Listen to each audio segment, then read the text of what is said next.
बिस्मिल्लाहिर्रहमानिर्रहीम। अस्सलामु अलैकुम।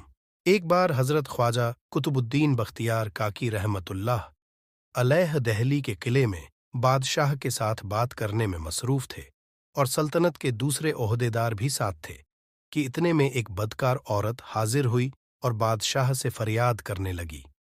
उसने अर्ज़ किया कि हुजूर मेरा निकाह करा दें, मैं सख्त अजाब में मुब्तला हूँ।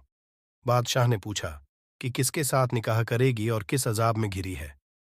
वह कहने लगी कि यह साहब जो आपके हाथ में हाथ डाले कुतुब साहब बने घूम रहे हैं, उन्होंने मेरे साथ नूजुबिल्लाह हरामकारी की है, जिससे मैं हामिला गर्भवती हो गई हूँ।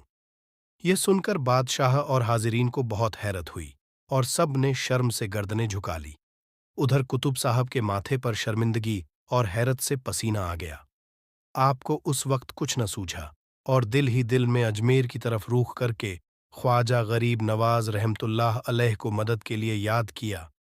ख्वाजा साहब रहमतुल्लाह अलैह ने जैसे ही अपने मुरीद के दिल से खामोश चीख सुनी, लब्बैक, हाजिर हूं, कहते हुए मदद के लिए फौरन आ गए। सबन देखा कि सामने से हजरत ख्वाजा गरीब नवाज रहमतुल्लाह अलैह तशरीफ ला रहे हैं। आपने कुतुब साहब रहमतुल्लाह अलैह से पूछा, मुझे क्यों याद किया है? कुतुब साहब मुंह से तो कुछ न बोल सके, लेकिन आंखों से आंसू जारी हो गए। ख्वाजा गरीब नवाज रहमतुल्लाह अलैह ने इस बदकार औरत की तरफ रूख करके गुस्से से इरशाद फरमाया, ऐ गर्भ में रहने वाले बच्चे, तेरी माँ कुतुब साहब पर तेरे बाप होने का इल्जाम लगाती है, तू सच सच बता।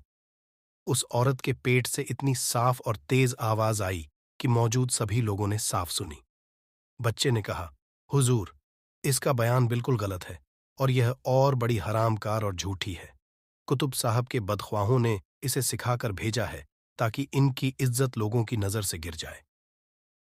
ये बयान सुनकर मौजूद लोगों को बहुत हैरत हुई। उस औरत ने अपने झूठ बयालने और इल्जाम लगाने का इकरार किया।